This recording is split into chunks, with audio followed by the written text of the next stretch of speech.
Hey, welcome to Vortex Garage, and it's a cold, rainy Sunday, and I thought it would probably be due time to catch you up on a few things that we're doing, give you a couple quick updates on some of our projects. I know a lot of you have been asking for Spitfire updates, which hopefully you can see in the distance there. There's not going to be a ton of an update on that, unfortunately, but we'll talk through exactly what we've been doing, what we've not been doing, and what we plan to do. And we'll talk a little bit about our 82 Mustang, and then we're going to look at the Fury really quick and put the top up, and you get to see the top because we hadn't done that yet. So let's go ahead and take a look at the Spitfire and just knock that out right away. And well, here it is. I was going to clean it up a little bit, maybe move it out and show you a little bit more of a special view of it. But to be quite honest with you, this is really the state that the Spitfire is in, which is it's been in a bit of a holding pattern for a lot of 2020, which is surprising, yet not if you know me. So quite simply put, I've only done a little small amount of work on it recently. In the early part of 2020, we shared a video where we did this A-post repair.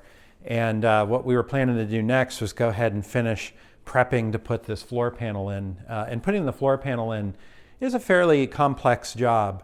So we've been sort of waiting for a solid day or even a solid weekend where we're comfortable kind of just working on that. And well, it hasn't materialized yet. So as I spin around and look at the different cameras, essentially we are planning to get back on this. We've had a lot of things come in, as you've seen from the videos we're posting.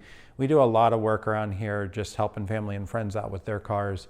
And I don't mind that stuff. I enjoy it. I enjoy working on just about anything.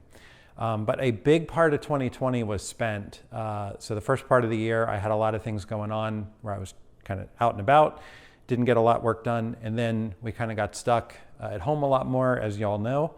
And I focused a lot on our 2001 F-250 project. That turned into a pretty big rehab project, which we're going to be sharing a number of videos on. I have hours and hours of video that we're trying to cut down so it's not too boring. But essentially, we redid almost that whole truck. I mean, we did a lot of mechanical work on it.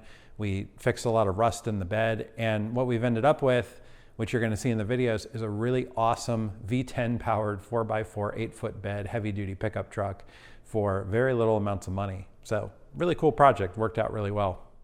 But that does, of course, leave us with not a lot of updates on our Spitfire, which is unfortunately kind of sat while we were working on that F-250. And then the last couple months when we were done with the F-250, everyone's been getting out more. Their cars have needed things, have been working on some of their other cars. But I am planning for the fall. We are cleaning everything else out. We've got other projects done. Everything's moved out. The next one up we're going to get in. We're going to go ahead and finish putting this floor in. Maybe even next weekend, this will be my project, putting the floor in. And then we're going to try to focus on that. Now, I have been doing a few other small things with the Spitfire. Let me grab some stuff and show you. So these are just little small bits and pieces. This is actually the defroster vent, and this is, well, I don't really remember what this is. I should probably label that and figure it out. I'm sure I have a bag somewhere labeled where I took this out. But basically, as you can see here, I took these pieces to show you because these are good examples. We've been using our blast cabinet, which is behind the camera, and we've been going through some of these small pieces, and as time permits or at night when I'm not doing anything else, I'll come out and sandblast a little bit. And my plan is to go ahead and take a lot of these small parts and do a batch of painting. So we're going to do some epoxy sealing on these, and then we're just going to do some single stage gloss black or even semi-flat black, depending on what the pieces are. But one of the things we're doing in between doing some of our major metal work here, we are going to be doing some small part cleanup, getting these then wrapped up and put away. So when we're doing our final assembly, these will be ready to go. So these are kind of good bridge parts when I really don't have a lot of time to spend on diving into a multi-hour project. I can at least make some progress by sitting in front of the blast cabinet with some headphones on and knock out some small pieces. When I've got a bunch of these saved up, I can go ahead and do a final prep on them, hang them up, and do a spray job on them, get them painted up nice. So that's really kind of it for the Spitfire. I mean, the nice thing is we've got plenty of parts to keep us busy. We just haven't really been focusing the time on it. I know it is a long-term project. It's one that is taking up actually a lot of floor space in the shop. So you think I'd be really motivated to get it done. And I really want to drive it. So you think I'd be motivated. But I go back to the same thing. I get hung up on it. This is something I want to work on it when I'm really feeling it. And I want to devote the time to it so that it ends up perfect. because this car is pretty special, and I think it's really cool. So, but that's kind of where it stands. So we will be making progress on this, and as we do it, we'll let you know. I mean, we've got plenty of video on this about doing the floors on the other side. That actually adds a lot of time to the work when I got to pull cameras around. So we'll probably do some easier stuff where I just knock things out, and we'll show you the updates as we go along. So bear with me the next couple of weeks. We'll make some more headway on this, and we'll bring you along for that and show you. Otherwise, like I said, it's just been small bits here and there. I don't even know what I'm doing. I got no script. Let's take a look at our Mustang, because we got a little bit of an issue on the Mustang we're going to have to tackle. And I know what you're thinking. Here comes more things to get in the way of the Spitfire. But not really. But we do have an issue we got to fix. So I'm sure you all are familiar with our 82 Mustang project. This is one that, for those of you who are here just to get Spitfire updates, got in the way of our Spitfire for a couple months back in, I think, 2018, because we called it Project Scope Creep. We decided to do a lot more work on this than was originally intended. However, since then, this has been a nice little cruiser. It's been fun to kind of take around, take out on the weekends. And it's been running good for the most part. Typically, if I want to move this thing, I hop in it when it's cold. It fires right up. No hesitation whatsoever. I mean, the thing, you know, carbureted and everything, but still, I mean, it's tuned well. It has no problem starting most of the time. So one thing that you might remember we put a Spitfire MSD ignition in. So it's Spitfire is like the kind of low brand of MSD. And the reason I did that is I didn't have the DuraSpark module that originally came with the car. So it was kind of cost effective to just get a basic ignition module in here, something to get it going. We put the right distributor in with the right distributor gear. We got all that matched up with our roller motor. Everything's been wonderful. And last weekend or 2 weekends ago, I forget what it is because time flies by. Well, I went to start it and nothing, just totally cranks, no fire. So I did the basic checks. I checked for spark, no spark. I had somebody else turn the key, the little indicator light on our box, there was nothing. Then I took my power probe out and I checked power from my wiring. I have full power going to the box. I even jumped it to give it a full 12 volts on crank, just in case I had a low battery, even though I had a jump box on it at the time and the battery wasn't low. Nothing. So what I've basically concluded is that our box has died. Now I will tell you, I did have this stored outside when I was working on things. I'd pull it out, and there was a few times it sat in some late summer rains. My best guess is that where I have this mounted here, it's getting a little bit of water through the hood. And everything that I've read about these Spitfire ones is they are not waterproofed and they do not like water. So, you know, there's a couple things with that. You can probably say, hey, you know, this is what you get. You know, if you remember when I installed this, I don't know if it made the cut in the video, but I debated putting it inside the cab, under the dashboard, or in the glove box. But I decided for ease of wiring and to just put it in the corner of the engine bay here where there was space and there's plenty of airflow. It's away from exhaust heat. I'm still happy with where I mounted it, but if this thing's not waterproof and it's getting water in there, then that may have been what killed it, or it just decided to crap out. So suffice to say, we need a new ignition box. So I have decided to go ahead and get, and it's on its way, an MSD 6AL, and we're just gonna put in, it's a digital 6AL. I know it's a little more expensive, but I don't wanna put another one of these in. It's already out of warranty, so I'm kind of stuck. So we're gonna put a better ignition box in and go with that. And that way, when the time comes, if we're gonna upgrade, we'll be a little more future-proofed with our ignition. Does this motor need a high-end ignition? No, it does not. It honestly would be fine with a stock DuraSpark. There's nothing special with this motor. But again, we're future-proofed. I think the 6AL is gonna be a little more bulletproof. I did a little research and I just decided to go with the MSD because there are so many people who use them. They're so ubiquitous. I know there's some old crane systems that people love, like the old high sixes, I think they were, or the H6. But I can't seem to find those anymore. I don't know if, I mean, unless I buy them used off eBay. So I just decided to heck with it. I got bored, tired of looking, and I just ordered a digital 6AL. We're gonna put that in and hopefully fix it. So what we'll do today, got my battery connected. Well, now I do.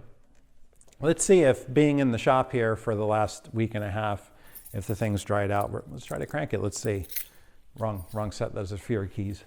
Let's see what happens. All right. So you're going to hear our awesome big giant fuel pump, which is working perfectly. We do have fuel pressure, by the way. Everything checked out. It's a spark issue.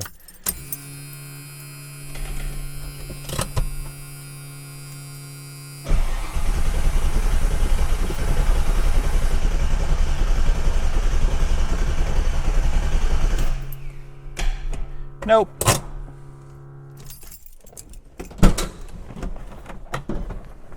Oh boy, it's really close to our table here. I have one more thing on this car that I do need to do that I've been sitting on. So in case you're like, hey, the Spitfire is always getting bumped. Well, this car's been bumped too because I bought these parts in May and I haven't put them on. So one of the things that this car needs, it has a leaky booster. And at the same time, the master cylinder is kind of showing its age. So we're going to go ahead and put a refurb master cylinder on it, get it painted up nice. Go ahead and, while it's out, put in a new booster as well and have that painted up. So we'll be able to clean that up nice. And maybe while we're at it, we'll actually clean up that windshield wiper motor. All right, last thing we're going to do in our update, let's take a look at our Fury. We need to move it out today because we're doing one small thing for somebody, and I'm going to need to make a little bit of room. It's drizzling outside, so I'm going to go ahead and put the top up. And since you haven't seen the top, I'm going to bring the cameras along. All right, so our Fury has actually been running great. We just did an oil change on it. Everything looked good. We didn't have much mileage on the oil, but we hadn't done it since purchase, even though it looked nice and clean. We wanted to get fresh oil. That way we knew the age of it and we knew everything. Other than that, we've probably put 50, 60, maybe 70 miles on this car, maybe a little more since then. And honestly, it's been running great. Doesn't have a ton of power, but it's a great cruiser and it's real relaxing and fun to drive. So we've pretty much been taking out, we're kind of at the end of the season here. It's it's end of October. And today it's like barely 50 degrees outside. So we're getting into the cold weather. So we're gonna have less and less chances to take it out. So one of the things I want to do is go ahead and put the top back up, show you what the top looks like, because you didn't get to see that when we were pulling it originally. So we're just going to go around and undo our clips for our cover.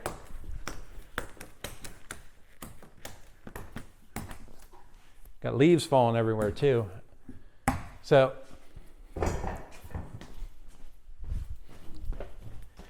yesterday at least was kind of a nice day, so we had it parked outside while I was working on some other things.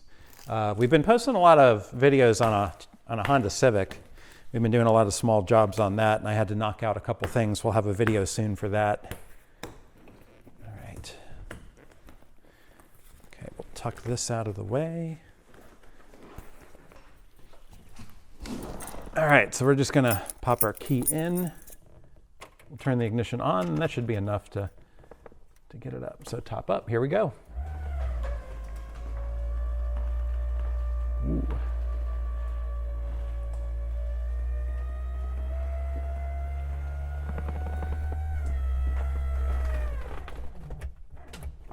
All right.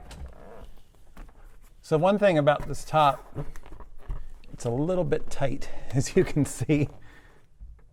Let's see, is that all we got? Yep, all right, so we'll pull our key out.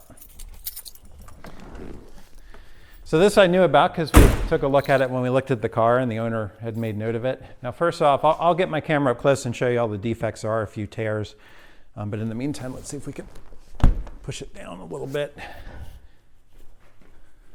It's cold in the shop, so this vinyl is no doubt going to be a little extra tight. Wow, that is tight. That's tighter than I even remember when we were looking at it. I think just since we got the cameras going and there's not much time left on the one thing that I know about this top is, and I think we mentioned it on the video, it's serviceable, like in a pinch. If you need to get home in a rainstorm, you need to pull it outside for a few minutes, it's gonna at least protect it enough, but it is obviously not perfect.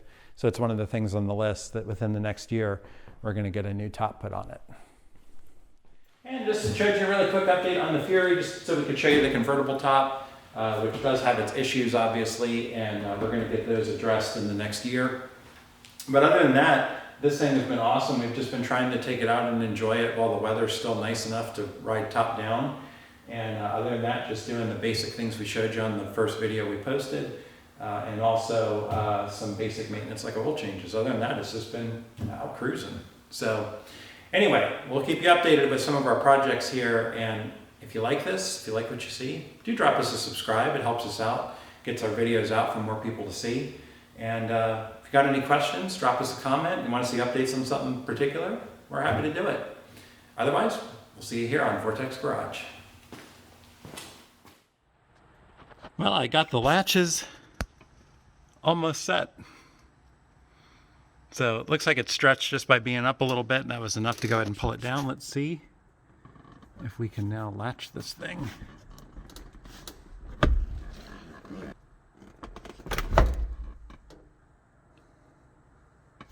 All right, took a little bit, but we successfully got it pulled down. I think I got the trick to it. We just pulled the one side down, got the latch started, got the other side started, and then we were able to close both latches.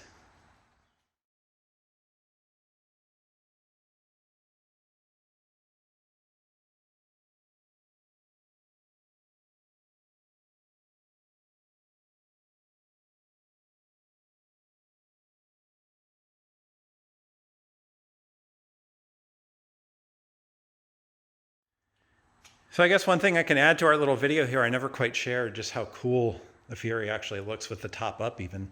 It's got that sport roof look to it. Pretty cool.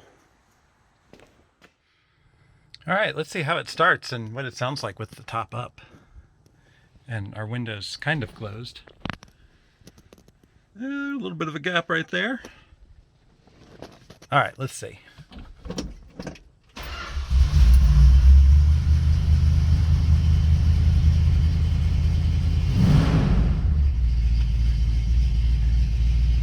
Not bad.